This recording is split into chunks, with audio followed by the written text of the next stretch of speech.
Captain's Log, Episode 19. This week's episode of the Beer Avengers podcast is sponsored by Astoria Beer and Cheese Ditmars, located at 3511 Ditmars Boulevard in Astoria, Queens. I was in the other day and they've got a lot of great new selections, including beers from Three Floyds, Middlebrow, Finback, and as featured on today's show, Fair State Brewing Cooperative and Barrier Brewing Company.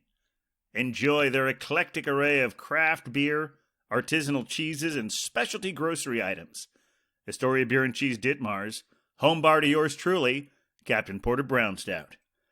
Today we're honored to welcome our very first beer venture to be our friend, neighbor, and benefactor, Rick White, owner of Astoria Beer and Cheese Ditmars. Rick joins us for some great pours and regales us with an origin story like no other. Honestly, this show has everything but a beer venture name for Rick, so feel free to send in your ideas. Remember to like, star, and subscribe us whenever that feels appropriate. And send us your emails at thebeervengers@gmail.com if you have any questions, suggestions, or if you just like hearing us talk about you on the show. And now, without further ado, please enjoy episode 19, Meet Mr. White, a story o' beer and cheese.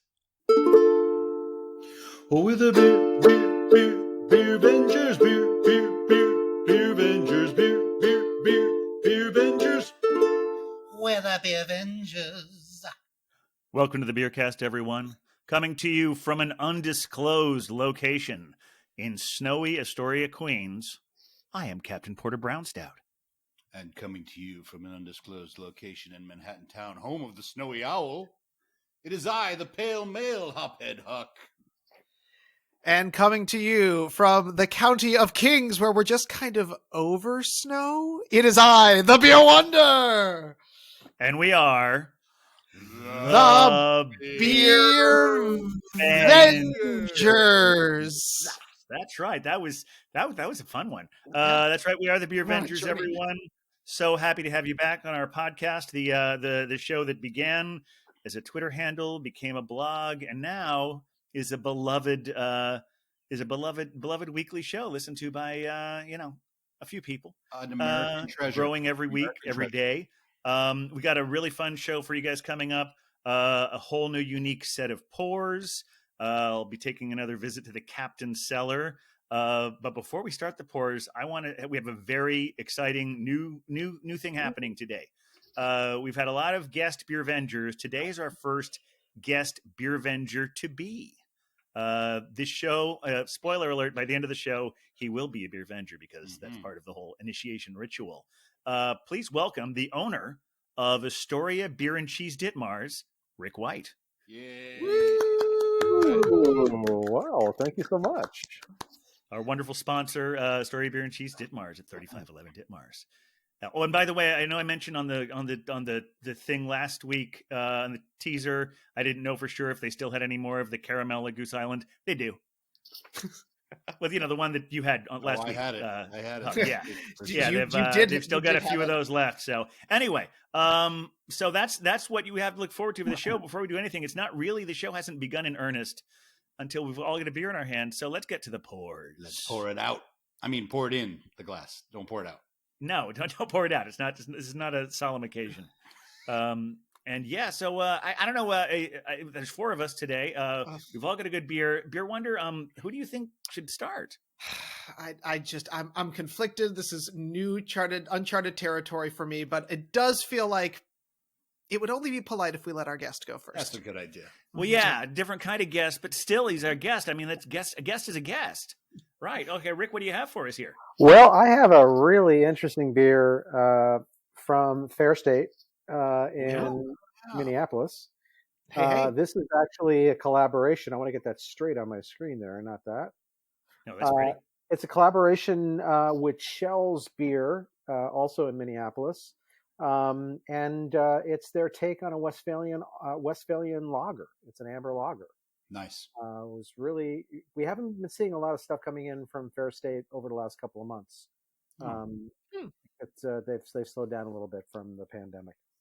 Right, they're an employee-owned organization. They're a co-op. They are, and actually, the name of this is Union Lager, and Ah. that is very good, very good. I appreciate that, Captain. This is a celebration for them becoming a union brewery. Oh, very good. Now, before you pour it, I just want to ask you one question. Where can that be purchased? This can be purchased at Astoria Beer and Cheese Ditmars, located at 35-11 Ditmars Boulevard in beautiful, snowy Astoria, Queens. So I guess that would make this a Sponsored pour. sponsored pour. So yeah, let's see what that looks like, Rick. All right, fine. So let me see if I can open this without getting it all over the table. Okay. Ah, Oh no. it's a triggering sound. Here, so we got a little branding going on there. Of course. I don't want too much of a head, but a nice head is nice. And there we go. Oh, very So pretty. It's a nice, clear amber ale, Mhm. lager rather. It seems pretty, very clear, good head on it. And just looking at your face on that one, it looks like the nose is probably pretty incredible. Oh, it smells like a really like I want to drink this all summer long. Super crisp on the nose, just what a lager should. Yeah, it's a pretty smell one. like. Yeah, it's fantastic. Excellent. Well, I have a nice beer to today. This is a bit of a throwback to the OG, baby. This is called the Ooh. Heady Topper. Oh, wow. Very And special. From The the much sought after. Alchemist Brewery in Vermont. And it says on the top, this is weird. It says drink from the can. Yeah. No. No, none of this. Sorry, John. Oh, we're going for You know, it. once you bought it, you can do whatever you want with it. Yeah, that's right. No. It's my beer now. Yes, we got to see it. We Ooh, got to and see it. Right away, I get that nice, that classic IPA nose. As on it that. should. And here's the thing. I mean, it's so cloudy. And I feel like that's initially why they didn't want you to pour it in a glass, because they didn't want you to see the cloud before They we were wanna all be used to it. scared. Yeah. But I mean, it's such a beauty. Like, Bit of it's a a head on classic, there, but but- such a Oh beauty. yeah, nothing quite like it. Yeah, it does have nice hazy color. I mean, compared to the hazies of today, Mhm. it seems like it's almost transparent, but it is hazy, and it's considered the original hazy. You know, up until this past year in 2020, the Alchemist was not allowing retailers to sell that beer to go. You actually had to consume it on premise. And that was because they were only releasing a small amount to our market. And so they wanted to retain customers for those bars and retailers. Oh, but That's now they very let cool. you take them out. Well, because they're releasing a little bit more beer, and also, Yeah. you know, no one's really drinking in right now. That's fair. I remembered it when you'd have that up on the dry erase board behind the bar saying, we have Heady Topper, one per customer. Right. Drink it And on it premise. still has the same mystique that it hasn't fallen off. People really Yeah. want to get out and get them, and the Focal Banger as well. Well, that's actually my favorite, is the Focal Banger. Yeah. The Focal Banger takes you just to the edge as far as the hoppiness of the beer goes, and then doesn't step over the edge. For me, Heady takes me a little bit too far over the edge. I don't know. I love it. I think it's great. I Well, don't get to have it a lot, so Well, you when are you only have hophead. like twice a year, I'll have the Heady, and it's good. That makes it more exciting to have it as a rare beer. Yeah. All right, so what do you have there, Beer Wonder? So I'm sticking a little bit closer to home. I've got a specialty beer that I've been holding on to for a minute from our friends at Bronx Brewery. It is the Together With, which is a delightful bock that is flavored with cranberry. This was one of the things that they put out around Thanksgiving. And so Oh. thought that would be a fun one since we're in that Very sort of festive. colder time of year. So Yeah. let's get this one poured. All right, here we go. Again, it's That got nice- that like Mm. ambery color, that dark bock color we expect. Right, it's like sort of not quite a brown, but has that kind of Oh, Yeah, that's the great. cranberry really Mhm. color that beer. Yeah, you can definitely see it. Nice, also kind of tannish head on there, and cranberries and orange straight off the nose. Oh, nice. Really delicious. Oh, very good. All right. Well, today when I stopped into Astoria Beer and Cheese Ditmars, what happens every week or two, I go in and Ryan gives me a few beers, two of which I give to the other Beer Vengers, and one of which I use as a well, you'll hear that expression in just a moment, So I'm going to show you guys the ones you're going to get first, Ooh. and then I'll get to my pour. Also from what was that brewery again, Rick? Fair State. Fair State, yeah. Fair State Co-op. It's the Party Forward IPA. Ooh, One of you guys will be going home with that one. Okay. exciting. I also he gave me the another barley wine because I knew how fond you guys were of those last week. We had a great time. Thank you for that. From Thank you for that, Rick. Mustache Brewing in Buffalo, New York. Ooh, This is lit. and Oh, snap. that is decidedly lit, no question. I also enjoy the mustache logo is pretty ace. It is. But the one I chose to go with, well, it's funny. This is one like Ryan was like, "What's the third one?" He was, and he kept like passing over this one. I didn't want to. I wanted it to be his choice, but it's like finally I just had to say, "Well, what about that one there?" And that one there happened to be Sponsored for the Barrier Morticia Imperial Oh, Stout. Oh. so good. That's a great beer. So I have not tried. good. Well, this is their new version of it Okay. with dulce de leche. Ooh, yum. Oh, And have you had this one already, Huck? No, I think I had one like 2 years ago. So Yeah, this is part of their new batch of it. Rick is shivering. I need to hear I, about this. I love Morticia, and I have not had the Dulce de Leche. And I walked in the other day, and I figured I've already chosen my beer, but now I'll have Yeah. to check. All right, here we go. Oh gosh, and this, I mean, that pours like a dream. Look at that. Black as night. Look at that. True. Wow. Mhm. That one. I mean, it's a classic Captain beer. Really shows off the There we logo of are. Astoria Beer and Cheese Yes. in the I glass. have to make sure. Yeah. Oh, it's starting to slip out of my hands. It's very. All right, there we go. Yeah, it's Such got a great All right. beer art, too, yeah. I think we all have it. We are all beards now. So, gentlemen, are. cheers. Oh yeah, let's do the. It was, Well, I'll hold these up at the same time mhm. for a group shot, and then we can get to drinking it. All right, very good. Well, cheers, friends. Salute. Cheers. Cheers. Cheers. Oh, Cheers. Oh. So I'm going to have to get you all branded goblets because right now I only see the captain with a Hmm. branded goblet. That's true. I'm just out of my shaker. That's I Okay. tend to drink all of them out of that, but I will happily take any of those. In fact, I wanted to say thank you, Rick, because you have wildly diversified some of my beer selections. It's always nice to be told, please try this, and you will hear there was this. One of my first sponsored pours was a mead that I had quite a reaction to in the most delightful way. So thank you so much. Was that the habanero mead? Oh, Habanero. was it ever? Yeah. It definitely grateful was. head. Yeah. Um, Oh, So- I'm getting bits in this. Yeah. I got Yeah. floaters. I got bits. See, no. I think that's why they didn't want us to see it, because at the very beginning, there's not going to do anything to your beer, right? But imagine you're a person who's been drinking Bud Light your entire life, and all of a sudden you see weird floaters in your beer. That's got to be Yeah. freaky. Yeah, I see that. Yeah. Yeah, I mean, I don't have That's why anything they against, call it unfiltered. I don't have anything against floaters, because they look dark in the light. It tastes great, So, I mean, it's part of the process. Is it the dry hopping that makes that happen, where you end up with more byproducts? Right. Well, even though they say that a beer is unfiltered, they still go through a filtration process. Yeah. But there's always going to be a certain amount of product that's going to be left behind. That's how you know it's fresh. I'd normally been living the lager life, and you guys both went for lagers this week. Yeah. Sorry, I would have joined you. Maybe I will in a minute. Well, it's always time for a second. Just give me time. Right. Well, I didn't want to start off with anything too heavy. So that's why we're going with the lager first. That That's is the because- recommendation. Because he of heard our Bruce show Running. last week. Oh, well, we're still all recovering. I took 2 sips of that barley wine, and I was on the moon. Yeah.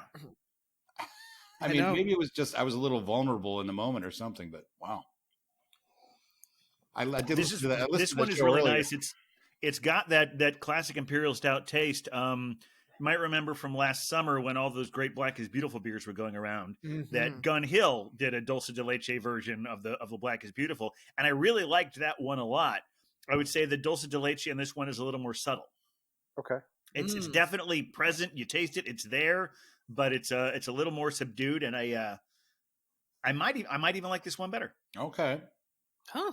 Big fan of our friends at Gun Hill, but Barrier has never steered me wrong. Yeah, I Uh, remember having the Morticia. I think I had at Pony Bar a couple years ago, and I was like, "Wow, that's great."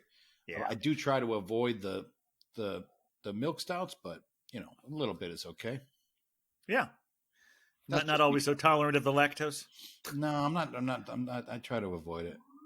Although sometimes, if you get one of those like really great sours that have the smoothness. And you're like, oh, that milk sugar really brings it together. You're like, okay, well, you got me this time, lactose. Can't avoid it. So, Rick, I have to ask, because as part of my origin story, I come from an undisclosed location in the state of Minnesota where that beer may have been brewed. So, how is it? It's actually really delicious. It's very, very easy to like. There's really nothing. I don't think anybody would be able to criticize this beer. There's really nothing about it that anyone would really unlike. What I like about it is that it's crisp, it's refreshing. I don't have to think twice about it. Just open it up and go. It's only 5.3%, so you can drink a few of them. This might even be the beer that I drink for Super Bowl on Sunday night. Nice. So I can drink 2 or 3 or 4 of them and not feel like I'm getting really full from them. I'm going to put that on my list. Yeah, it's got a great story too. So, it is a collaboration. They're celebrating unionizing their workforce. So I love that story. That's one of the things that I really enjoy about the business that I'm in right now. I know Fair State. My experience with Fair State is that they generally, I've generally had their sours, and they make really good sour ales. I haven't had too much in the way of lagers or IPAs from them. My guys, I have a chef's palate. And I mean, at some point we may talk about my background, but I have a chef's palate, and sour is not in my toolbox. Okay. My team through the years has tried to get me into sours, and I just can't. I mean, there have been some sours that I've enjoyed. I've enjoyed some stuff from Hudson Valley, to think of one off the top of my head. But for the most part, it's a very, very difficult flavor profile for me to get around. It's almost as though, when we start talking about IPAs, the Western style IPA and that really heavy bitterness, I have a hard time with that too. Okay, me too. It just clouds my palate over. Yeah, I think I may have talked about this before. Like sometimes I'm much more into the double IPAs than the single IPAs because they have a more of a sweetness profile, right, and they go down easier. Curious about the sours. Not that I'm doing this all about the plugs, but you did have one that I got from your store really recently. Was a Collective Arts sour, and it wasn't as sour because there was a little more sweet there because it was blueberry and chocolate and vanilla. Do you know the one I mean? I do. Yeah, I do. I didn't get a chance to try it yet. I have a can in my fridge. Ryan suggested I give it a try. I love Collective Arts. Glenn, you've been to the shop. Captain, you've been in the shop. Who? Right on. You can use his informal name. Right on the wall as you walk in is a mural that was painted during a Collective Arts event that we did a couple of years ago. The great story behind Collective Arts is not only do they brew incredible beer and a wide variety of styles, but they work with artists from around North America. And it gives the artist exposure. We had an artist who was on one of their cans or one of their runs of beer, and she came in and she did this mural. She started the mural a couple of days before the event, and then we hung it. And then during the event, she came in and she finished it during the event. It was that's fun. Oh, how cool! Yeah, that's really cool. Yeah. So, and I'm very proud of that mural too. It wasn't just because I'm proud of the way it came out. It's an homage to Astoria and Long Island City. So there's a lot of landmarks in there. There's Astoria Beer and Cheese. There's Kaufman Astoria Studios. There's my wife's business, which is the Broadway Silk Store on Broadway, which has been there since the 1930s. But just a lot of little landmarks that you can point to. And to have Nina Summer, who was the artist who came in and personally do it herself right then and there, was a real honor for me, and it's a piece that I treasure. Oh, that's very cool. Yeah, I know they always credit the artists too on the cans. Yeah, which I always think don't too. Yeah. In addition to their great beers, the can art for me has really always been a thing that I look to for them. So nice to know that comes into our Fair City. Yeah, I actually went to, there was an artist, not an artist, but a musician called Rafaela, and they did a launch of a lager. I want to say in 2019 in the Lower East Side, and we went down to this bar. I don't even remember the name of the bar, but she performed, and there was another band that came on for the launch party for this particular beer, and it was called Rafaela. So they do a lot of really cool stuff when it comes to the arts, and I think now more than ever, you guys should know firsthand. We need to try to help the arts wherever we can. So I think Collective Arts is doing very special work right now. I was going to mention this later in the show, but just segues so well into it from that. Since we haven't talked about them in a few weeks, want to remind everyone out there to look for Curtain Up beer. The last I read, they have Curtain Up beer. For those of you who may not have heard about it before, it is it's a collective between all sorts of different breweries. They're making variations on the same hazy imperial stout, or I'm sorry, hazy imperial IPA. Or hazy IPA. Maybe it's a hazy IPA. Yeah, I think it's about 6.5. Yeah. So did I mention this is about a 10.1% that I'm drinking? You didn't have to. We figured that out. Yeah, it's I said imperial, didn't I? It's a hazy IPA authored by Gun Hill, but adopted by, I think at this point, something like 50 breweries in 10 different states, and all proceeds go to various arts organizations. So keep an eye out for that one. I know, Rick, you've had a few of those. I saw the one from Gun Hill. I don't know if you've had the one from Big Alice yet or not. That one's around. I haven't seen it yet. No.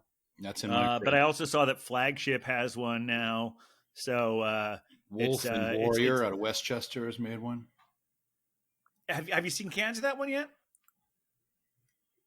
Wolf and Warrior. Have you seen cans of the Wolf and Warrior yet? I haven't seen them personally, but I know on Instagram. Okay, they have cans. Yeah, that's where I always see, like, every time I see them, like, okay, where can I get these? Because it's a wonderful organization to support.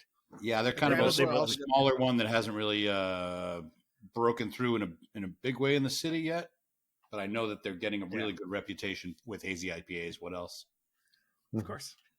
Well, I will. Well, on the opposite end of that scale, I gotta report in on this cranberry situation here. It's a really caramelly delicious Bock. I mean, it's exactly what you want out of that, but also it's got a lot of cranberry happening on it and a decent amount of orange, which I think is interesting. Which I did double check. They do add a little bit of orange peel into it, which gives it a good flavor there. Other fun thing I wanted to mention is that this was meant to be their Thanksgiving beer, and so they actually put on the side of the can, "Who are you raising this beer to?" So you could actually in your beer selection today, and I believe that they were doing a donation also in connection to this with that charity, because this was one of their Thanksgiving beers. So I'm gonna raise a beer to you guys. I think you get on the side of this. I'm gonna raise one to you, bro. Oh, cheers, folks. Well, that's how this game works. Very good. What was the name of that beer again? Together with. Okay. Bronx Brewery. Bronx Brewery. Bronx Brewery. Yep. Yeah, they're but this is part of their Up and Comers limited release series. So so they have a membership program up there where you can buy into some of their earlier beers, and I think that this was one that they were shipping with that. I've been to their brewery several times. Oh, nice. Yeah, I think Beer Wonder, I think you and I that are the last time we did a Bronx crawl. We started at Bronx Brewery, didn't we? We did. It was a fun time up there, I recall. Yeah. I remember board games, which I always think is an ace move if you are a brewery and you have the space to put it out. You certainly do. I mean, you have some of the story of Beer and Cheese Ditmars, don't you, Rick? Oh, a few, yeah, just a few. Yes, yeah. Always a good reason to stick around at a brewery. I mean, or a place to get beer, regardless. The beer is nice, but the board games really are the thing that keep you there, right? Well, hopefully you weren't crawling back over the RFK Bridge after it. That was they crawled over the Broadway Bridge. No comment. No, it was all Uber and Subway. Okay, that's good. That is true. Actually, that is true. It was. Yeah, so. It was our first Bronx beer crawl. Because these beer books that Story Beer and Cheese participated in once or twice, I think. What Beer Wonder and I and Huck and some of the other Beer Avengers would do is we would try to engineer crawls based on getting as many coupons as we could. always making sure to tip people very well. Just because it's a neighborhood that's a little farther away, Yeah. and we don't want to make 3 trips out there. Right. So we just make an afternoon of going to every place in the Bronx, because there'd be like 3, 4 max out there. So that was always a lot of fun. Okay. Yeah, that first started where we got it. There was a beer passport that was just for the summer. Mm-hmm. Yes. Right. So we had to do it in 3 months. And then we started getting the what they called at the time, the Brooklyn beer books. Mm-hmm. Right. And that was the coupon books. Now they just call them the Brooklyn Beer Book and the Queens Beer Book. I don't even know if they put one out this year. It's obviously I Yeah, would be I'm not sure. surprised if they harder did. to do. Yeah. It's all right. Well, I think since we've all weighed in so well on these pours, I gotta yeah, swirl my bits. I gotta swirl my bits in. Yes. swirl your bits. Keep moving, Huck. That's good life It's still advice there. in any. It's still there. I think I'm gonna have to But swallow. but I think it's about time for another one of our what do we call it, Huck? Origin stories. That's right. I think it's time to have our origin story for our beer venture to be Rick. Now, of course, this is an origin story in progress, since he is at the moment becoming a beer venture. But it's so we can learn about his journey from when he first started to exactly where he is right now. So, Rick, my first question for you is: when do you remember when you first started getting interested in beer, just as someone who enjoyed to drink beer? Well, I mentioned that I'm a chef by trade, and so I've enjoyed beer my entire professional life. It was I've What about your personal life? well, my personal life too. But Yeah. sometimes quite often the lines are blurred. Yeah. Whereas the restaurant industry is so focused on food and wine pairing, I was always trying to focus on beer pairings as well. If you didn't have a good beer list in the restaurant, I mean, anyone can have a good wine list, but you really need to have a good beer list. So it was something that I was always focused on. I never really had a super sophisticated palate. I just knew what I liked. And so, as I was coming up as a chef, there were certain styles that I would enjoy. Lagers were the starting point, as I think are with most people. Yeah. Where I think people get started with. I don't think anyone goes right into that heavy stout. I mean, aside from a Guinness, which isn't really stout, right? Is it? Yeah. It's not really stout. Well, it's something that we've talked about for a while, is that for the longest time, we're all old enough that we lived a good chunk of our adult lives, well, with the possible exception of Beer Wonder, we've lived most of our adult lives without having as many choices. So if we wanted something, a more worthy stout than Guinness, it wasn't available. Right, it wasn't. So I think through the years, my career would move forward, and we would look to do more pairings with better styles of beer, better breweries that were becoming more available. It changed my own personal palate as well. I think probably, and I mean, I was much older by then, but by the time I started working I worked for a hypermarket chain. I worked for Whole Foods Market for 12 years. And I think that was probably, I worked for them for 12 years. That was probably when I really had an opportunity for a lot of exposure to a lot of different beer at one time, in a retail setting, because you can try anything. And, I worked in the store level, I worked in the regional level. So you had an opportunity to try a lot of different things. And I think that's really when my own personal palate became really kind of exploded. So it's not just one style of beer that I enjoy drinking. It's many different styles of beer. And as I mentioned earlier, there are just some things that I just can't get into. Sour being one of them. That's so is that where you were working primarily in the beer department at Whole Foods? Well, I started working for Whole Foods Market as a chef. I opened up the Columbus Circle location. Oh, wow. Great store. Doing incredible numbers. I had 170 people on my team at one point. And then I moved. Yeah, we were. So at one point, my team, the prepared foods team at Columbus Circle, was amongst the highest grossing food and beverage operation in the United States. Wow. If you pulled the beverage out, we were amongst the highest grossing. I want to say at one point they were saying that maybe Tavern on the Green was grossing more than we were. Wow. The operation was really quite impressive, and we had a lot of really great people working there. And that was the first Whole Foods in New York, right? No, it wasn't. The Chelsea location was the Chelsea first. was first. Oh, Okay. sure. Yes, my bad. Right. But the Columbus Circle location really set new standards in a lot of ways, not just for Whole Foods Market, but for prepared foods in the hypermarket arena itself. Just through the amount of creativity that was going into the food that was being produced, the different styles of food that were being produced, the different types of stations that we were introducing in a supermarket environment, a carting station. We were making Indian food from scratch. We were doing Latin food menus from scratch. It was really, it really took prepared foods to a totally different level. No one had ever seen it before. So, and I think from there, not only did the company use us as a model for future exploration into prepared foods, but also other companies did as well. We had competition coming in constantly to take a look at that. And the place was very busy. Yeah. Yeah. At one, Were you at all involved with the beer bar that was in that Whole Foods? not there. So that Okay. was no. So that We used to go there a lot. That was our hangout. Yeah, Yeah. Yeah. we spent a lot of time there. yeah. So that was I was there. We opened up there in I want to say 2005. Uh-huh. Maybe 2004. We had a wine store when we first opened there.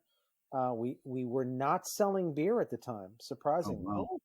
because New York has these archaic laws where you can't sell wine and beer in the same location. And even though the wine store was set up as a separate standalone operation, we still couldn't. It was still within our public space. So, and there was a lawsuit. It was a lot of stuff that kind of got involved there. We ended up closing the wine store and then bringing beer in. We brought in the city stores were only allowed a certain number of beer licenses for all of their stores.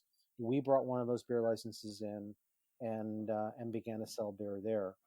I mean, honestly, it wasn't until I opened up the Yonkers store where we had the largest beer program in our region that I was really able to expand on my palate when it came to beer. I was really able to work with a lot of distributors, to bring in a lot of labels that we were not otherwise able to bring in.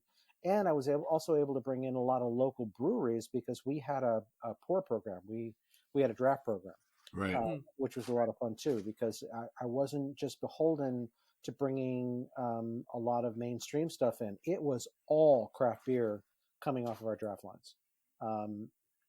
So that was kind of the tipping point for me. Yeah. I think that's why we focus so much on that that Columbus Circle location, was because in that neighborhood there wasn't anything that came anywhere close. Plus, they had a great happy hour there as well. Yeah. So if we were looking for our one of our regular places was the Pony Bar at 45th and 10th. Mm-hmm. But if we were going a little somewhere else, kind of in that various neighborhood, because Huck's on the Upper West Side, I'm in Queens, Beer Wonders in Brooklyn, and we have other beer vendors from all over. So sometimes that would just be a good sort of, this is close enough to all of us as far as quick getting home from there. Yeah. So how did you transition from Whole Foods to Astoria Beer and Cheese? Were you involved in the Broadway location from the beginning? Yeah, so I transitioned. Had a bad marriage at Whole Foods Market after so many years and left. Yeah. I was actually out. I had taken a fall at work, and I was actually out on disability, walking down the street, and there was a sign in the window at the Broadway location. And So they'd already opened. No, they had not opened yet. Oh, okay. They were looking for a cheesemonger and a chef, and I was bored out of my mind. And I figured, what would it hurt to poke my head in there and say hi? I mean, it's literally opening up across the street from where I live. So I poked my head in. We had a conversation with who would become my partner. I set him up with his cheese repertoire, his charcuterie repertoire, his menu. I hired a staff for him. He had somebody who was doing the beer buying for him already, which was fine, but we were able to collaborate with the original beer buyer on the food that we were selling and the cheese to be able to set up cheese plates, the charcuterie board, the works, sandwiches, and make recommendations that way. And that's really how Astoria Beer and Cheese came to be. It was really through collaboration. I was in no position to really make a long-term commitment. And to be honest, the man who became my partner wasn't looking for a partner at that location at that point anyway. Yeah. But we continued to stay in touch. We became friends. We were together on his first anniversary at that location, and he said, "Hey, I'm looking at a space in Manhattan." And I said, "Well, that's great. How much is the rent?" And he said it was $18,000 a month. And I said, "Thank you very much. Good luck." Yeah. Yeah, 18 grand. That's a lot of money. That's a lot of beer. But he said that he had also found out about a location over on Ditmars Boulevard, and it was kismet. It was a perfect location. It had everything that we were looking for, and it's worked out really well. Yeah, it's how soon after the opening of the Broadway store did the Ditmars location open? It was 2014, is that right? Yeah, so Broadway opened up in September of 2012. Okay. And ABC Ditmars opened up in March of 2014. We started construction in November of 2013. Okay. We opened up in March of 2014. So we are just under 7 years. Yeah. That's incredible. Good for Because you. I have some pictures of myself and Beer Wonder and the Belgian Babe, who you know. Yes. If you don't know what I'm talking about, we'll explain that later. And actually, I think the Saison Kid was there also. I believe so. And this was it was Also, you had been open for a couple months, but you had your first official opening party that May, I think. We did. Yeah, we did. And every party... And after that, you realized we need to be closed all day before we have one of these things again. Yeah. Well, we also realized that while those parties are amazing, we kept pushing them further and further back because we have such a beautiful backyard. Our patio is amazing. Yeah. And so, unfortunately, the weather in March and April can be very wonky. You never know what you're going to get. Even in May, you don't know what you're necessarily going to get. But and I remember a couple of them where you'd have a tarp up there, and we were all just. But it was. I think that was the 2017. I remember. I think was the one where it was a big tarp, but it was still an amazing party, and we were there for the bitter end. Yeah, that was a hard one. Trying to get that tarp to come down, that was a hard one. Yeah, but our parties are legendary for sure.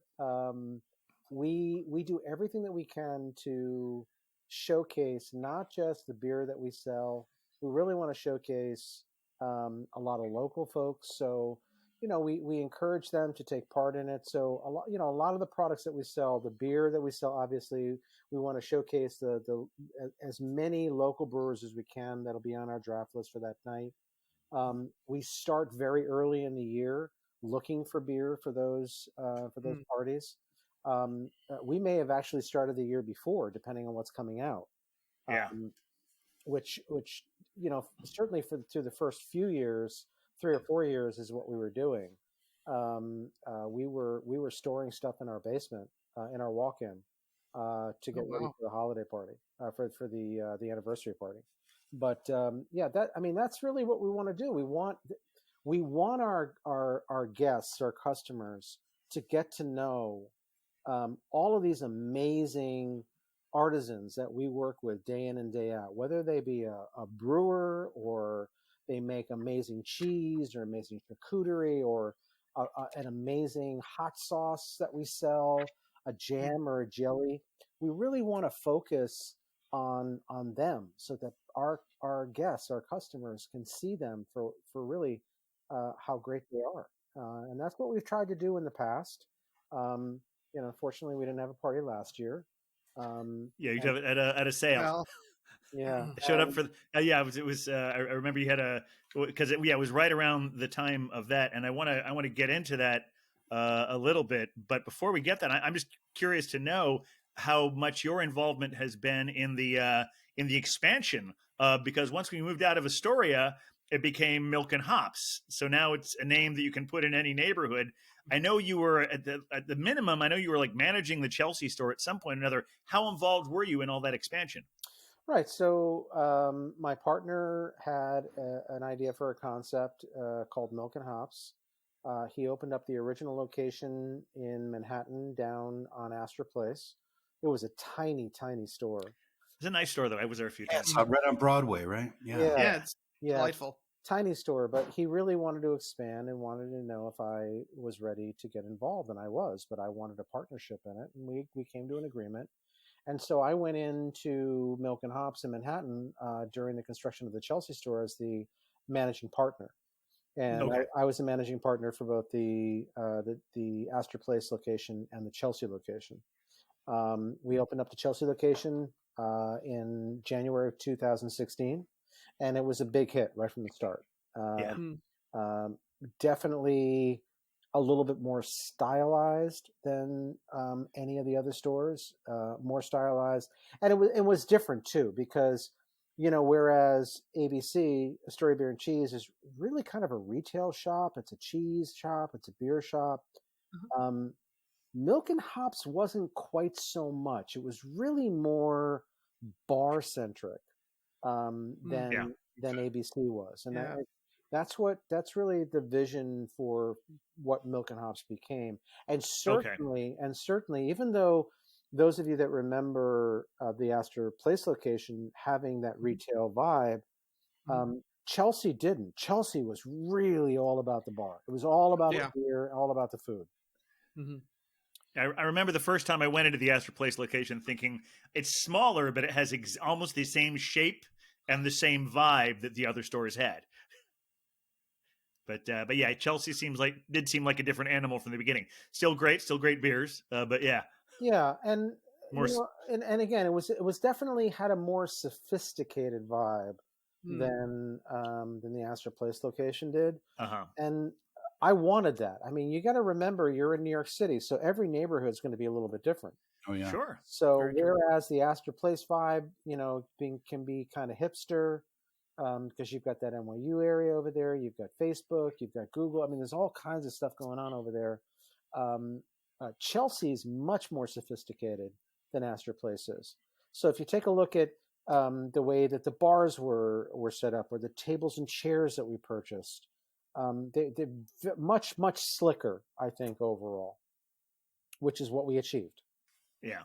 And then ultimately, I ended up leaving. I stayed there. So really, what happened was I stayed on as the managing partner. My partner was ambitious and wanted to open up more locations. I couldn't afford to, I wasn't about to take any loan out to open up more locations like a lot of businessmen will, but I wasn't willing to do that. I still had kids in school. At the time, I had 2 kids in college at the time. So it really wasn't a good time for me to take any risks financially. And so he ended up bringing another partner in, and they ended up buying me out. But I stayed on as a general manager. Oh, okay. Okay. Yeah. So and they opened another location. Yeah. So they right. So I was right. The funny thing is a year after they bought me out at Milk and Hops Chelsea, well, Milk and Hops in general, I bought out my partner at ABC Ditmars. Oh, okay. Nice. So now you're the sole owner. Yeah. So that that opened up kind of different dynamic between everybody. I had my location, he had his location, and now we had another partner that was involved. And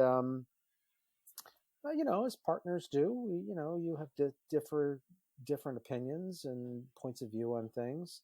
I stayed on as a general manager in Chelsea for another couple of years, And then, unfortunately, the pandemic hit, and then I left. So I'm not associated with Milk and Hops at all any longer. It's just ABC, baby. Very good. Well, I want to talk more about what, but I see that Huck, I think, is dry. So I want to get to Huck's second pour, and then I have another question for you. Sure. Very good. Let's take a little break from the Rick White interview to bring you this next lager. This is the Pillsmatic Pilsner from Interborough. It is a collab with Carton Brewing Company in New Jersey. Delightful. And it's a traditional German style. It's all Saaz hops, Pilsner malt, and but I tell you, it has that American touch that I just love in my Pilsners. And drinking it out of an appropriate glass as well. Glad to see that. Oh yeah. Oh, it's got a nice color. Mm-hmm. Beautiful color, nice head. And I bet with all that Saaz hop, it's going to have a great aroma too. Yeah, it is a beauty, right? Oh, that's nice. Yeah, I can see the art on your wall through it. That's right. It's a gorgeous. Yeah, a lot. I mean, I've already had one, so I already know that it's wicked good. Very good. Can you hold the can up next to the glass? A photo op. Take a look at that. Yeah. Oh, very good. Beautiful. I'm gonna cover my. Oh yeah. There we go. Nice. That's I'll begin another pour soon, but before we do, Rick, now back to the story of Rick White. Well, we've been the pandemic has come up a few times, and you've been our sponsor way back since around episode 8 or so. But even before that, we talk about Astoria Beer and Cheese because it's where I go all the time. And at some point, I have told a lot of stories about what the last year has been for you and the struggles you've been through. So I think it seems to be only right that we should get that story from your point of view, because like we talk about you, we talk about small businesses and the struggles you've been going through. So I think it would be really interesting to our listeners to hear, sort of take us through what the last year has been for you. It's been a roller coaster ride. We saw things happening on the horizon. We didn't know how bad they were going to get. We were preparing to try to make some changes in our business model, but we had not gotten there yet when things got really bad. What do I mean by that? Well, we weren't doing a lot of takeout and delivery at that point. We were very much people were eating inside. They were eating in our backyard. We were not doing a lot of takeaway and delivery at that point. So, unfortunately, we kind of got blindsided with that. What happened basically was we're a very tight-knit group. Throughout the period of time that we've been open, I have done everything that I can to hire local folks. Everyone that works for us is local. In some cases, I've known them for many years. Ryan, who is my beverage director, and Sarah, who's one of my bartenders, have been there since nearly day one. Sarah is the last of my original employees. Wow. And so, I really, I take great pride in trying to give folks a place where they can feel comfortable and want to hang their hat for a long time.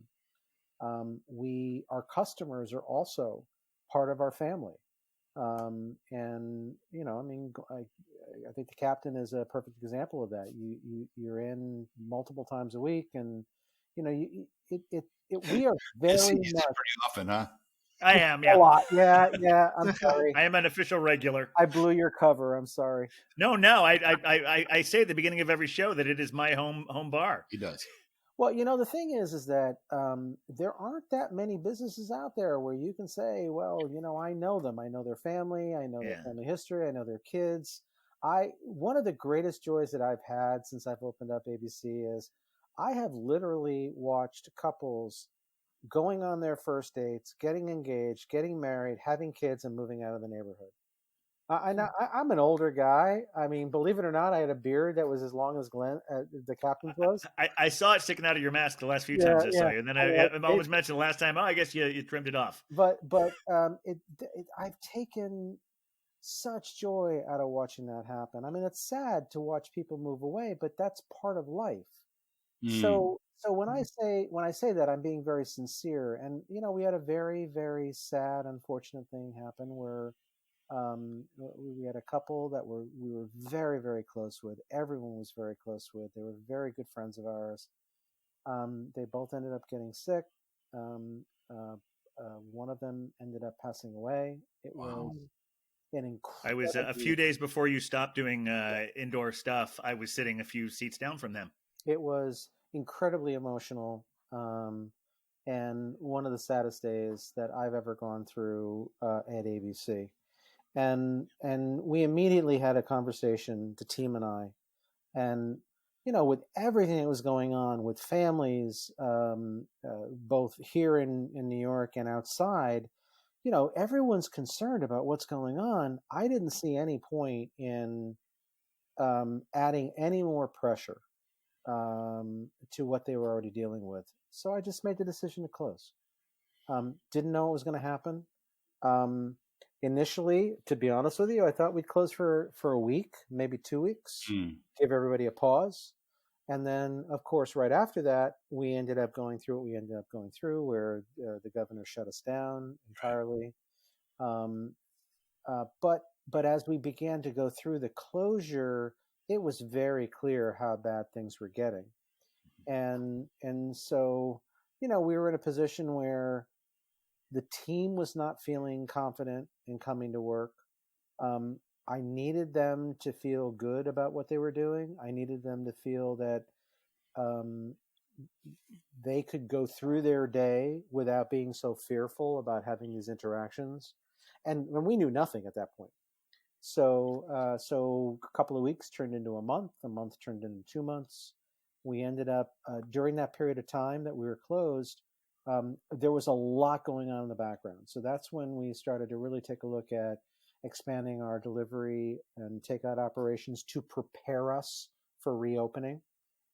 We ended up reopening the first week of June. And then slowly over the next month and a half, 6 weeks, we would add incrementally, a new service. So we opened up initially just for takeout. We only had beer. We were only open as a beer store when we first opened up. And then we opened Right. Then we opened up the cheese counter. And that was a monumental task because, as you can imagine, when you're closed for 2 months, cheese is a perishable thing. It's a living thing. So, there was a lot to go through. There's a lot of cleanup that we had to go through. The losses were staggering. The amount of work that had to go in to kind of sift through it all. We reopened our cheese program after that, and then lastly, the program that we opened up was our kitchen, and the kitchen opened up last because, stupid me, we're closed. We kind of had a plan, and several weeks before we made the decision to open up the kitchen, the staff is like, well, you know what? I haven't seen my family in so long, and they're really worried about me. Would it be all right if I, went away? And I'm like, yeah, sure. But just keep in mind, you're going to have to quarantine for 14 days. Well, guess what? They went away and they had to quarantine for 14 days. Yeah. And so we had to push that back, reopening for our kitchen for an extra couple of weeks. But we ended up reopening right around July 4th for all services. And it was tough. The first couple of months, June, July, were very difficult for us. No doubt. August got a little better. I will tell you that the second quarter of the year, we were down by 91%. Wow. That checks out. That's Wow. Yeah. Right.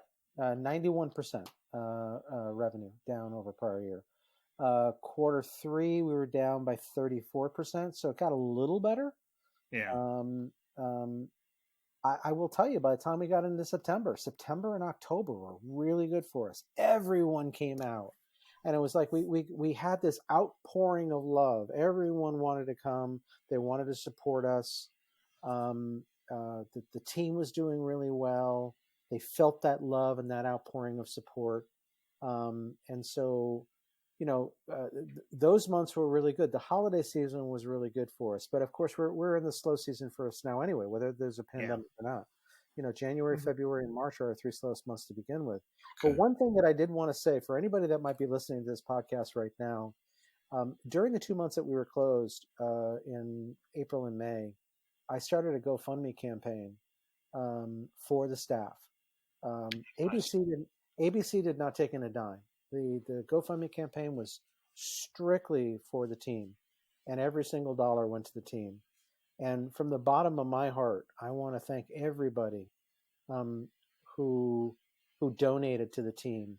I want to say we took in probably somewhere between $8,000 and $9,000, which, at that time we didn't know what was going on. No one had any money. No one was making any money. No, you were collecting unemployment, but there was no pandemic unemployment. Most of the team was working part-time. They weren't working full-time.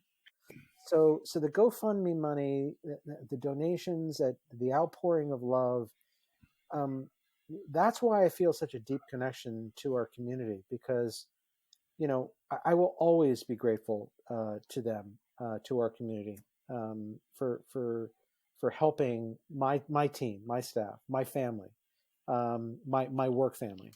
And I just wanted to kind of get that out there. Fantastic. I mean, that's really great.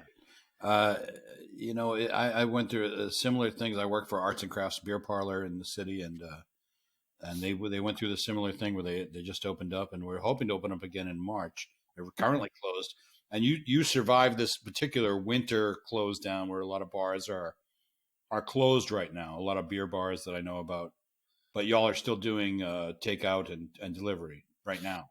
Yeah, even though the governor instituted 25% dining indoors, mm-hmm. I mean, you guys have been to our shop. We've got 25 seats, 26 seats indoors. Small, yeah. Yep. It doesn't help me. So the amount of bureaucracy that I need to go through to stay open for 6 seats, it doesn't help me. And we're talking about temperature logs and contact tracing, and we have the sanitation logs, and I mean there are some things that we're doing now to begin with, but it doesn't make sense for 6 seats. Rick, I was going to mention that because this isn't the first time we've had indoor dining, and I respected you a lot. I respected you anyway, but I respect you a lot that when that offer was made before, because this isn't the first time there was a brief time where we had indoor dining before, and I thought it was really great that you decided, okay, I'm glad we can, but I don't want to be the guinea pig. I think am I quoting you directly from that article? You're quoting me exactly. Yeah. I didn't want to be the guinea pig. I didn't see the point in it. It was all brand new, and there were still so many unknowns. Yeah. At that point, no one was even talking about air filtration. Mm-hmm. They weren't talking about keeping track of temperatures, and so I was fine to let other restaurants do it. I mean, we were just fine with our retail. We had our seating in our backyard, which was good. I love sitting in your backyard. That's like I specifically try and go there when I think there's not going to be many people, even with the limited seating you have. Because I want to support you. It's very peaceful to sit there where I don't have to be out on the sidewalk where people are walking by and I have to turn my head away there. Yep. It's really great. And I also think it's really great that you took that stand to say, you know what, maybe we can, but maybe we shouldn't. Well, I wanted to keep people safe. I wanted to keep my team safe. I wanted to keep my customers safe. Speaking of my backyard, we had people sitting out in the snow fort today. Hey, that's great. I'm calling it a snow fort because it's a snow fort right now. That's great. Nice. Yeah. Wow. Well, that's really great. Thank you for sharing all that with us, because we haven't really talked about that to this degree. So really nice. Well, I felt that I had said so much of it on your behalf that since you're actually on the show, we needed to hear it from your point of view, because I wanted to make sure that I told a few things. I want to make sure I got it right, but I think it's a much more appropriate perspective. Well, for me, I live in the neighborhood too. Yeah. So I live in the neighborhood. My wife owns a business in the neighborhood. We've raised our family in the neighborhood. We've got deep generational roots in the neighborhood. I use that term a lot. And as a business owner and a neighbor, I want to keep everybody safe. And that's got to be the primary concern. Whether or not I can get 6 people into the shop or not, I mean, that doesn't, Right. So if it's going to keep everybody safe, if it's going to give you peace of mind, if putting a shower curtain across the shop or, keeping the number of people in the shop down to, I mean, there are plenty of businesses that are out there right now that are, they might be keeping to the standard of the law or the regulation. Yeah. But we all know that there are bad actors out there. I don't want to be that. I want you to be able to come in and feel good about that interaction, no matter what it might be. Well, I appreciate it, and I know I can speak for them to a degree when I say I absolutely, because I'm sure they've told you, I know your staff appreciates it as well. Well, that's good to know. Okay, good. Yeah, for sure. And you know what I'm thinking now is that, like, with all those sponsors that we were fielding offers, I think that choosing a Story Beer and Cheese Ditmars was the right choice. Oh, Absolutely. Fantastic. All right. Well, my sponsored pour is empty, so I'm actually going to take a trip somewhere. Do you want to? Let's do it. All right. Because I know this guy. He's going to the Captain's Cellar. Yeah. Come high water or hell. Yeah. It's filled with stouts and porters made with bricks and mortars. Going to the Captain.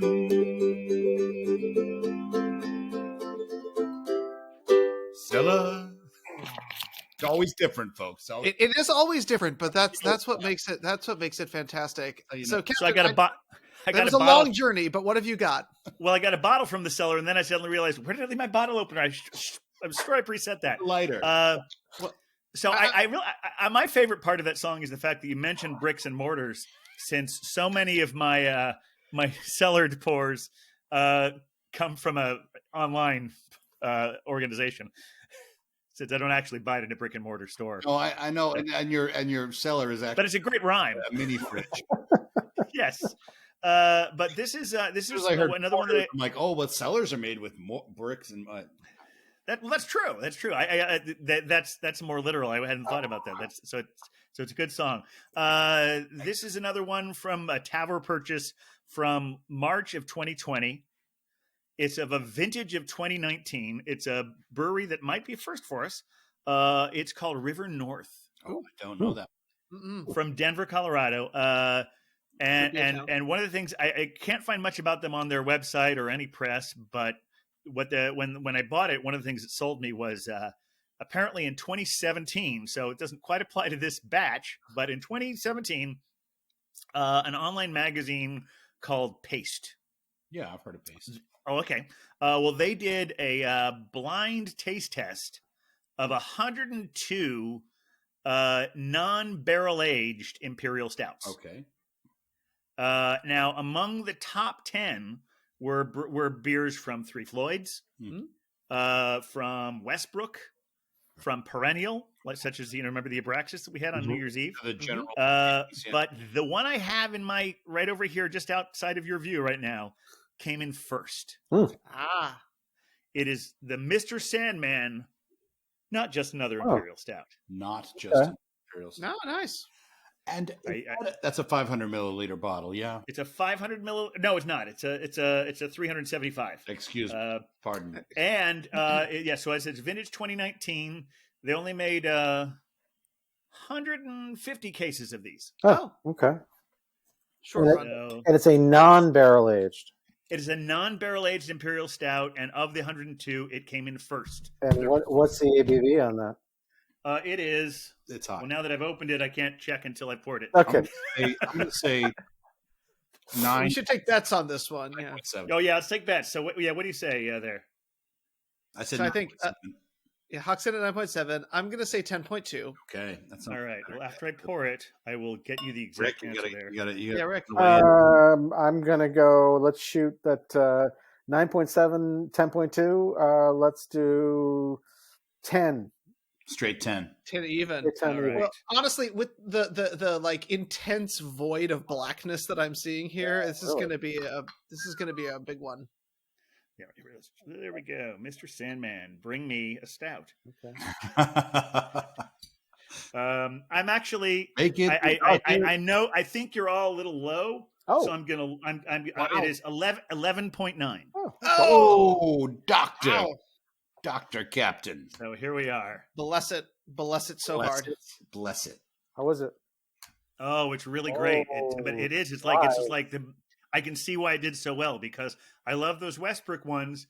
But the reason it rose to the top is it's a very well done imperial stout with no serious adjuncts. Now, according to the description, I'm going to start to taste some berries in this as well. Okay.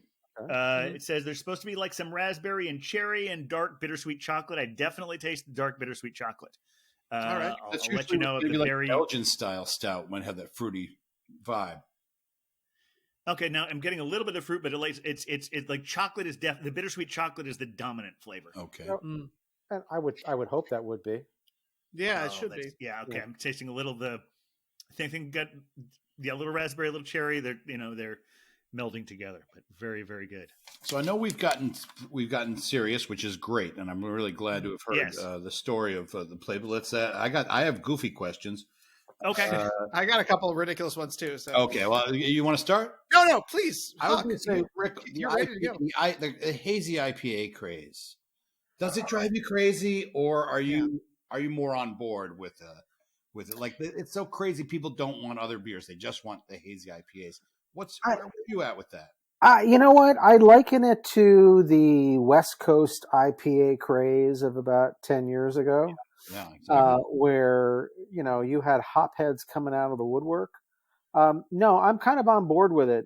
Right now, New England IPAs are one of my favorite style of beer to drink. Good. Super easy to drink, crushable, very relatable. There's a wide variety within that style. It's something that I really enjoy drinking. But I think it's like everything. I think it'll subside and they'll come up with something else. Okay, very good. In that developmental phase, and I know you say you're not a sour person, but what I keep hearing rumblings of is that like sours are the new thing. And as someone who gets to interact with a lot of beer drinkers, is that true, or are you seeing something as the sort of new emerging trend? You know what? If you had asked me that a year ago, I would have said yes. That sours were really, because sours are exploding in 2019, and then the pandemic hit. Yeah. And then I don't think we've seen quite the amount of creativity that we were seeing in 2019. I mean, everyone and their mother was brewing a sour. Right. It didn't matter whether or not that was in your brewery's wheelhouse or not. They were giving a go at brewing a sour. Whether it was a good sour or not, I couldn't say because I wasn't drinking a lot of them. Fair. I will say that I think the New England IPA craze probably over the last 8 to 12 months has, I don't want to say quite eclipsed the sour craze of 2019, but it's gotten pretty close. I think it remains to be seen once we get through a little further in 2021, as people can go out a little bit more, they can get into bars, they can really start to walk around a little bit, and we see people mingling, and breweries actually start to increase their production, because a lot of breweries have really pulled back on their production. Yeah. You talked about Fair State as one. We haven't seen cans from Fair State in a while. So they're pulling back on their productions for a lot of reasons. It's not just because of the pandemic and people getting sick or not being able to come in. Ingredients have been hard to come by, whether it be hops or malts or whatever that might be. Cans, raw materials, cans and bottles have been really hard to come by. Yeah, it's been an aluminum shortage. Yeah. Yeah, so I think as we get through 2021, hopefully things will loosen up a little bit, and it remains to be seen, whether or not sours come back in a big way the way they did, whether or not New England IPA craze continues the way it was, or whether or not something else emerges. I don't know. I don't have a crystal ball at this point. Well, that leads to my next question about kegs. What's the state of kegs at this point? Because kegs are the lifeblood of the craft beer industry, and now, of course, people can't go to bars to get a pour. Yeah. And we're doing more cans and bottles. Are you still getting kegs at Well, we are, but we're not going through nearly as much draft beer as we were. Yeah. And the interesting thing about that is that we mentioned not being quite ready to pivot at the beginning of the pandemic in March of last year. breweries pivoted fairly successfully, particularly local breweries, Yeah. because they had all this draft beer lying around, they Yeah. immediately started canning and bottling. Right. And so that's where you started seeing a lot of these local breweries starting to make these drops. So you had the other halves of the world, and you had Single Cut and KCBC and all these local breweries, these great local breweries. They were making deliveries Right. locally, and so they were taking all that draft beer and they were canning it or bottling it, mostly canning it. Right. But that's what we're seeing right now. So I think once people can get back inside or they can put fannies in the seats, I think that's when you'll start to see more draft beer out and available. In the meantime, I think there's going to be a lot of cans that are going to be available on the market because they got to do something. Yeah, because I know that, like, for us, I know I can speak for everyone. It's like we prefer the draft beer to a can or a bottle of beer. Yeah, well, Astoria Beer and Cheese is the main place I've had draft beer in the last year. But I know, like, it seems like the ones I see you have on draft have been on draft for like the last couple of months. Well, I wouldn't say it's been months, but what I will say is that we normally have 12 draft lines. We're down to 8 right now. Yeah. And I believe one of them were running Bourbon County, which is fine because the Bourbon County would be fine for a while. Yeah, that's I guess that's the one I was thinking of when I said months, because I know it's been there, and whenever it's been a while since I've been warm enough to sit down in the backyard, but every time I do, I usually grab one of those. Well, it's a $14 pour, so right. Right, exactly. I think whereas we might have gone through a keg every week on a draft line. Now it's taking us probably 3 or 4 weeks, maybe a month, so it really depends. We're not having as many people coming in and buying growlers. And of course, at one point you had people coming in and they wanted to take draft beer to go, whether it's in a 12 or 16 ounce pour. I think that's the first thing I did when that first time you opened in June. I think I was out shopping for something else, but I was so glad to see you were open again. I went in and just got a 12-ounce cup with a plastic lid on it. That's been suspended. We can't do it anymore. Yeah. Oh, you can't? I didn't know they stopped. When did they stop that? You're not supposed to. Yeah, you probably weren't supposed to from the beginning, right? No, we could. Yeah, really? See, that's the problem. I belong to a lot of groups. Queens Together is one of them, and we work with a lot of people in the New York City Council, as well as a lot of other people. Donovan Richards, who's the Queens borough president. So we've had a lot of conversations about there being just too many rules and regulations that have come out there that have been confused. Yep. There's too many changes that are happening, and they're really not breaking those changes down so that we can keep up with that. And I think that's a really good example, as where at one point we were able to pour beer for people to take out, and then all of a sudden the governor said no, and that was is the same rule being applied to to-go cocktails? It is. Okay. But that was a direct result of all of these idiots, these bad actors that were out there that were having these 150, 200 people outside of their place, Right, because rather than taking them home, they were just hanging out having a beer. Yeah. So, I don't necessarily disagree with the thought behind it, but at the same time, you're penalizing everybody for a very small fraction of bad actors, which I have a hard time with. Now, sorry, go ahead. No, I'm just saying. I remember I would see people doing it. It would always make me angry when I'd see that rather than taking it home, people were just hanging out in front and say, "I guess this means we can all hang out in groups of 20, having the beer that we just got that we're supposed to take home." Yeah, it didn't happen at your place, but it definitely happened to other places on Ditmars Boulevard. I saw it. June and July was like the Wild West. Yeah, it was, and again. One of the regulations was you had to patrol the front of your space and keep people from congregating. I get it. I appreciate it. I would do that, and I would enforce it. And then you had other folks, neighbors, fellow business owners, who felt differently, as though they didn't really have to take responsibility. Well, what am I supposed to do? Am I supposed to tell them go away? Yeah, you are. And so, what ended up happening was you'd have these huge gatherings, and they'd have to bring in the cops, and then the SLA Oh got my involved, gosh. and it was a nightmare. Mm. So Well, I'll tell you, we got so much more to talk about with Rick. We haven't even gotten to his Beer Venger name. Very true. Important. Yeah, you guys have any ideas for what that should be? I mean, there's the White Alesmith. mm, Okay. I just came up with that. Sure. Yeah. Well, it's funny because at one point when we had Wheat Lightning on a few episodes ago, at one point we were joking about that one name would be White Lightning, but that almost sounds white supremacist in it, so we can't Right. use that one. yeah. White is a problem. Yeah. But I feel like we should have Mr. White back again. Well, definitely. Yeah. Come anytime. I'd love to, I'd say and I come will. back anytime. I will have to think about my Beer Avenger name.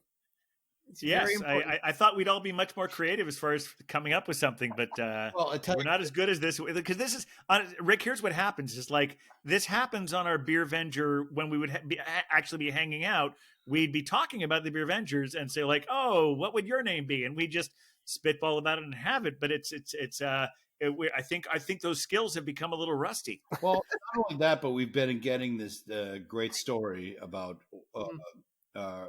Rick's story, and also a story of Beer and Cheese has just been Clearly, our minds haven't wandered to that thing anywhere at all because a it's really yeah. great episode, and I really appreciate your Yeah. coming on and talking to us about it. Well, I want to thank you guys for supporting us. I've told the captain since you guys got started that beer is my life right now. I love what I do. I love the people that I work with. I love my customers, and I really, really enjoy what I do. So anything that I can do, one of the things that I really enjoy doing is I've got people come in all the time. They can't make up their mind. Well, should I try this brew or that brew? And I'm like, well, look, you buy one, I'll give you the other, and then you come back and let me know what you think. And That's so, great. I get great joy out of it. So thank you so much. I do appreciate it. That's a wonder because I think it was we've talked about this off and on, but definitely Belgian Babe was talking about one of the great things about going to bars is that most bartenders will give you a taste if you're not sure about a beer, and you can't do that anymore, or at least not now. Mhm. Hopefully, there will be a time again where we can do that, but we can't do that anymore. So that sounds like a great solution to all of that. Yeah, that's an experience that I've had is when I ask a bartender about a certain beer and they say, "Let me let you try it," Yeah, and that immediately indicates to me that they don't like it. You might.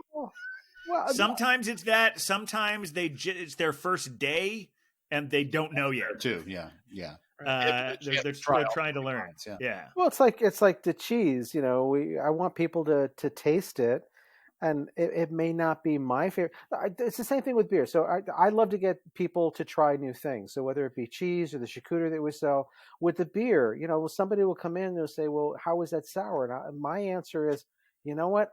I don't really like it because I'm not a sour drinker, but you may love it, and I know customers really love it. So here, have a taste. Yeah. I'm not going to impose my own personal taste on you.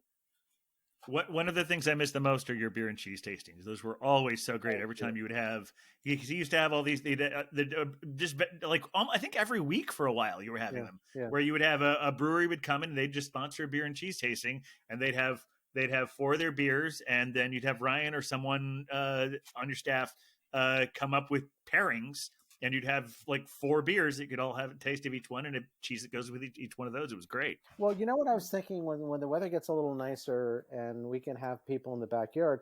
One of the things that we did, we talked about pivoting for the new business model because of the pandemic. We so these events that we've had through the years. Our pumpkin painting event, for instance, ordinarily you'd walk in and it would be a free for all. But this year we did reservations, and we set up time. We set up time periods, seatings, if you will. Right. And it was just like you did for the Bourbon County tasting. It was right, exactly. It was very successful for us because it was very organized. We could keep the number of people down. People felt safe. They felt secure. There was no overcrowding. I think we could do that with the beer and cheese pairings too.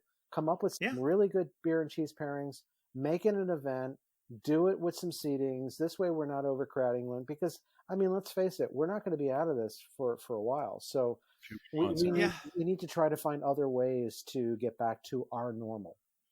Well, I look forward to those solutions. Indeed. Well, I don't want to end the show, but we're like, we do. Real quick, do you guys have anything you wanted to talk about on the show? Because I think we can still, it's okay if it runs a little long. Or I could edit it, or we could have a slightly longer show. Anything? I have like 2 things I want to mention, but I want to hear anything else you guys want to talk about. I'm good. Okay, what about you, Beer Wonder? No, this has been fantastic, Rick. Thank you for telling us what the reality is of the situation, and also what we can see going forward in the way that we're going to be able to support our favorite local places in the future. Thank you. Absolutely. Well, I'm just going to mention 2 things then, and they'll be quick, I promise, because I can see you're feeling very musical, Huck. I can see how you're with you clutching the uke there. I mean, I have to be the bad guy. That's my job. Specifically on as we go forward, I'm really looking forward to hearing more about Beer Wonder and his home brewing experience that he teased out last couple of episodes. More coming soon, yes. Also, I spent a lot of time last week talking up Restaurant Week in New York City. Since I did that, they've expanded it for the entire month of February. Nice. So if you're listening to this, New York City, and you're looking at your local businesses, it's great. It's so big that some of these aren't even just meals for one for 2021. Some places that are a little like more, not quite on the fine dining level, they'll have a dinner for 2 for 2021. Yeah. And I don't mean for the year. I mean, it's $20.21 for that. So look that up if you're looking for some way, because since I feel a big theme for this episode has been support your local business. Hell yeah. And the importance of that, whether it's Astoria Beer and Cheese or all the other places that you're going to. This is we need them. Please do, because it's not just a local business that you're supporting; it's your community that you're supporting as well. So many local businesses have your friends and neighbors working for them. So anything you can do would be helpful. Fantastic. Very good. Well said. Thanks again, Mr. White. Mr. White could be a good Beer Avenger name. This whole Reservoir Dogs theme. How come I got to be Mr. Pink? Oh, it's my complexion. Yeah. That fits. Yeah. All right. Thanks, everyone. Thank you, Rick. Thank everyone for listening. I know we already told Rick to come back anytime. And all of you, please come back many times because we love you. And you're the Beer Ventures, and we're all Beer Ventures together. And now it's time to hear the song. Well, we're the Beer Ventures, Beer Ventures, Beer Ventures. We're the Beer Ventures. I'm a Beer Avenger.